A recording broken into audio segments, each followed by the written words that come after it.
Selamat pagi, perkenalkan dengan saya Zabrina Bagil Luisa. Baik, saya di sini akan menerangkan mengenai anatomi paru, emfisema paru, dan juga perbedaan antara emfisema paru dan pneumotoraks. Yang pertama, yang pertama-tama yaitu adalah anatomi paru, di mana paru-paru ini terletak pada bagian rongga toraks, dengan ujungnya ini berada pada atas pada iga pertama.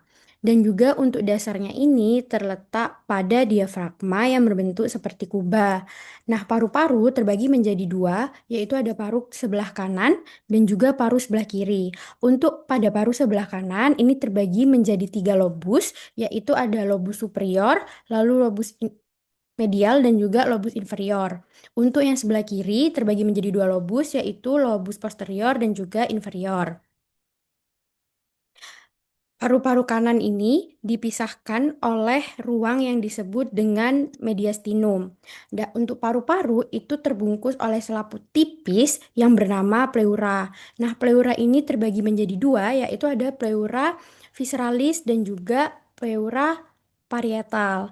Untuk pleura visceralis ini yaitu selaput yang membungkus paru-paru, sedangkan untuk pleura parietal yaitu menempel pada rongga dada.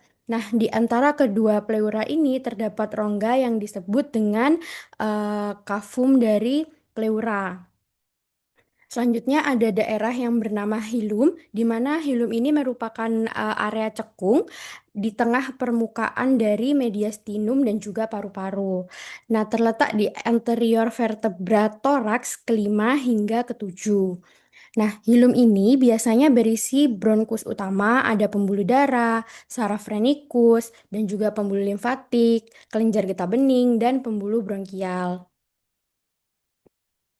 Selanjutnya yaitu adalah emfisema paru, di mana emfisema paru merupakan kerusakan dinding pada alveolus. Pada gambaran radiologi, biasanya yang dapat ditemukan yaitu adanya pada kedua lapang toraks ini tampak radiolucent. Lalu terjadi hiperinflasi paru, di mana sela iganya di sini akan melebar. Lalu untuk pada bagian diafragmanya, dia ini akan mendatar. Nah, biasanya pada emfisema paru, jantung dan juga bentuknya dia itu akan pendulum, sehingga biasanya disebut dengan teardrop appearance. Nah, pada bagian jantungnya membentuk pendulum. Lalu untuk corakan bronkofaskularnya dia biasanya akan meningkat, dan diameter dari anterior dan juga bagian posterior dari toraksnya ini akan melebar sehingga bentukan khas barrel chest. Selanjutnya yaitu perbedaan antara emfisema dan juga pneumotoraks. Nah, di mana emfisema tadi ini kerusakannya pada dinding alveolusnya. Untuk gambaran dari radiologinya yaitu kedua lapang parunya tampak radiolucent, lalu adanya hiperinflasi paru sehingga sela iganya akan melebar.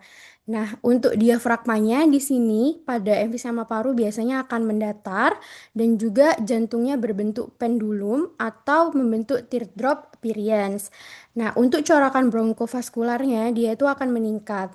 Untuk diameter anterior dan juga posterior pada toraks pada emfisema, dia itu akan mengalami pelebaran sehingga dia akan membentuk bentukan khas yang adalah barrel chest.